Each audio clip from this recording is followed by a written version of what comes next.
Part 1. Humans can be monsters. I've heard they torture prisoners of war.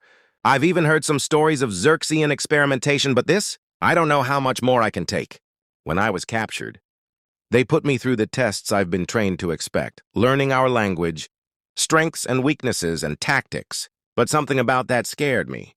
It was the worst torture I'd ever been through. But they expressed what I can only assume was dissatisfaction.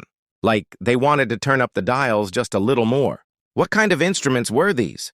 Then the final test came. I was dropped on a tropical island, with a tracking device strapped to one of my appendages. It was heavy, but from what language I had learned, I made out that apparently this would prevent it from being too easy, whatever it was. Using my own language, they explained poorly that I was free to do as I pleased.